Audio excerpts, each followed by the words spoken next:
Salut tout le monde, c'est Guillaume. Vous devinerez jamais ce que j'ai récupéré. Les amis, ceci est une cape d'invisibilité comme dans Harry Potter. Bah, vous me croyez pas? Attendez, je me prépare un peu. Vas-y, c'est là pour voir. Oui, bah 2 secondes, Ron, ça arrive.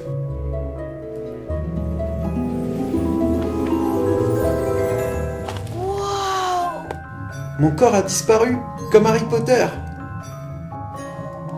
Mon corps a disparu. Je suis invisible. Je sais ce que c'est. Bah oui, Ron, moi aussi je sais ce que c'est, je l'ai dit juste avant, c'est une cape d'invisibilité. C'est une cape d'invisibilité. Ces capes sont très rares. Non, en fait elles sont pas si rares que ça, Ron, tu vas voir pourquoi. Comment recréer l'effet cape d'invisibilité et disparaître comme Harry Potter? Eh bien c'est ce qu'on va voir tout de suite dans cette vidéo. Allez, c'est parti. Alors, tout d'abord, je tiens vraiment à m'excuser, car vous l'avez sûrement remarqué, mais mon effet cape d'invisibilité n'est pas des plus réussis. Car en effet, si celui dans le film Harry Potter à l'école des sorciers est vraiment parfait, c'est-à-dire qu'on ne voit même pas les contours de la cape, vous avez remarqué que le mien est quand même assez brouillon, et j'en suis vraiment désolé. Alors évidemment, je ne bénéficie pas des mêmes moyens qui ont été utilisés dans le film, et le fait que tout le côté gauche ne disparaisse pas lorsque je mets la cape, est tout simplement dû à une mauvaise gestion de la luminosité de ma part. Car en effet, toute la lumière arrivait du côté gauche. Et vous allez voir que ce n'est pas si évident que ça à gérer, je n'avais pas envie de retourner entièrement la scène, et cette vidéo est vraiment faite pour vous montrer le fonctionnement basique de cet effet. Donc c'est parti pour les explications. Alors, comment est-ce que j'ai procédé? Eh bien, j'ai tout simplement pris 2 couvertures de couleurs différentes, donc une couverture noire et une couverture verte, et je les ai mis l'une sur l'autre. Ensuite, pendant le moment où je mets la cape, par un petit tour de passe-passe, je fais croire que je mets la cape noire sur moi, mais en fait, je la retourne pour qu'il n'y ait que le côté vert qui apparaisse. Car vous allez le voir plus tard, c'est en effet la couleur verte que l'on va pouvoir supprimer avec le logiciel, ce que l'on appelle plus communément de l'incrustation sur fond vert. Ensuite, dans la même séquence, sans éteindre ni bouger la caméra, c'est très important, je suis sorti du champ pour ne plus être présent à l'écran et j'ai filmé pendant 30 secondes le fond qu'il y avait derrière moi, entre autres avec les guitares. Il est très important de filmer un objet derrière vous pour que l'effet fonctionne. Allez, on va maintenant passer à l'explication sur logiciel pour vous montrer comment faire disparaître la couleur verte. C'est parti. Donc on se retrouve maintenant sur mon bureau avec au milieu de l'écran les 2 séquences que j'ai filmées dans le même plan. Je les ai évidemment découpées en 2 vidéos différentes pour que ce soit plus rapide. Mais on retrouve bien la séquence où j'ai filmé le fond avec les guitares et la séquence où je mets la cape. Voilà. Donc pour réaliser cet effet cape d'invisibilité, vous pouvez utiliser toutes sortes de logiciels de montage, mais là en l'occurrence, moi je vais utiliser le logiciel Filmora. Donc j'ouvre le logiciel Filmora et me voici sur l'écran de montage vidéo. Donc là, je vais tout simplement importer mes 2 séquences qu'il y a sur le bureau en cliquant sur importer et je vais tout simplement chercher mes 2 extraits, à savoir les 30 secondes où je filme l'arrière-plan, donc les guitares, et le moment où je mets la cape. Voilà. Une fois mes 2 vidéos importées dans le logiciel, je vais prendre l'extrait où je filme le fond et le faire glisser sur la première partie montage. Voilà, je vais un petit peu zoomer pour qu'on y voit plus clair et ensuite je vais tout simplement chercher ma 2e séquence et cette fois-ci je vais la faire glisser sur la 2e partie montage qui sera au premier plan.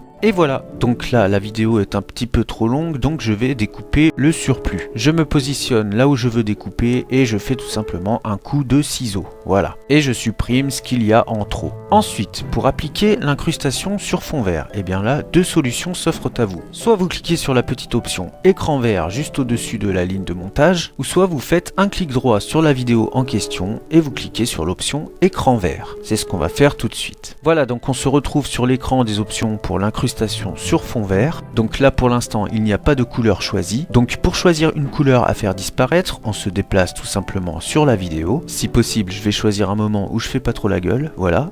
Ensuite je coche bien la case appliquer la transparence à des parties du clip et je vais tout simplement cliquer sur la vidéo jusqu'à trouver une couleur assez facile à effacer. Donc là pour le coup ça n'a pas été facile du tout, puisque étant donné que ma couverture n'a pas la même couleur de partout, due à une mauvaise gestion de la luminosité de ma part, et bien ça a été été assez galère pour trouver un endroit qui puisse effacer toute la couverture. Donc après, vous pouvez gérer comme vous voulez l'intensité de la transparence, et dans mon cas, vous voyez que j'ai eu un problème sur le côté gauche. Mais en tout cas, plus vous augmenterez l'intensité, et plus la couleur sera facile à effacer pour laisser place à ce qu'il y a à l'arrière-plan. Donc attention de ne pas mettre une intensité trop élevée, car vous risquez aussi de vous effacer vous-même. Donc une fois que vous êtes satisfait de votre incrustation sur fond vert, vous avez juste à cliquer sur OK. Donc là, on va repasser le clip pour voir ce que ça donne, et dans le cas présent, de toute façon, je ne pourrais pas faire mieux que ce que j'ai fait. Donc pour exporter le tout et créer une vidéo finale, vous avez juste à cliquer sur l'option exporter. Voilà, donc là vous aurez tout un tas d'options, notamment choisir le format dans lequel vous voulez exporter votre vidéo. Vous pourrez également choisir, en appuyant sur réglages, la définition, la résolution, le nombre d'images par seconde, etc.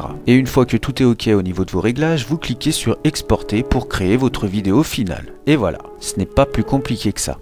Voilà, donc on se retrouve maintenant sur le bureau avec la vidéo finale qui a été créée et on va voir ce que ça donne. Et voilà. Bon, vous voyez que l'effet n'est pas trop dégueu, même si on voit quand même le contour dû à un problème de luminosité, on va dire que c'est quand même acceptable. Donc si vous aussi vous voulez vous procurer le logiciel Filmora, parce que vous avez vu quand même qu'il est assez intuitif et très facile à utiliser, même lorsqu'on débute en montage vidéo. Eh bien je vous ai tout simplement mis un lien dans la description en dessous de cette vidéo pour pouvoir télécharger et tester une version d'essai gratuite du logiciel Filmora. Donc moi c'est la version 8 et la version que j'ai mis à votre disposition c'est la version 10, donc un petit peu plus récente. Mais en gros c'est exactement pareil. Donc c'est compatible avec plusieurs versions de Windows ou Mac, mais par contre il vous faudra un système d'exploitation en 64 bits minimum. Et si vous prenez la version d'essai gratuite, sachez que lorsque vous exporterez une vidéo, vous aurez un gros logo Filmora présent sur votre vidéo. Et sinon pour éviter ça, vous avez toujours les versions payantes qui sont assez abordables, puisque pour une licence d'1 an, le logiciel sera à peine à 40 €, et pour une licence disponible à vie, le logiciel sera à 70 €.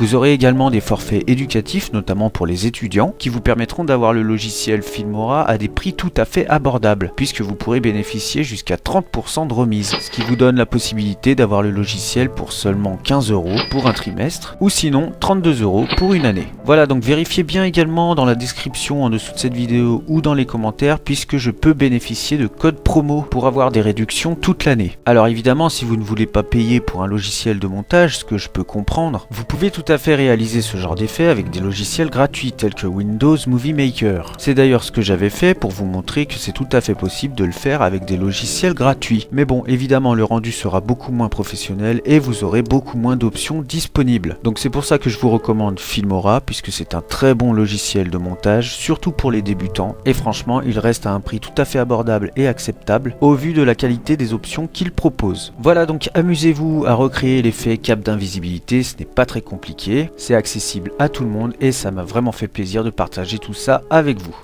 Merci beaucoup d'avoir regardé cette vidéo. Si elle vous a plu, n'hésitez pas à me le faire savoir et n'hésitez pas non plus à vous abonner pour ne rien rater de la suite. Sachez que si vous aussi vous voulez progresser sur YouTube, j'ai fait une vingtaine de tutoriels qui peuvent grandement vous aider. Donc je vous invite fortement à aller y jeter un œil. Voilà, vous retrouverez évidemment les liens en description ainsi que tous les liens du matériel que j'utilise pour faire mes vidéos. Ce n'est pas très cher, vous verrez. Quant à moi, je vous dis à la prochaine et en attendant, comme d'habitude, faites de bonnes vidéos. Ciao!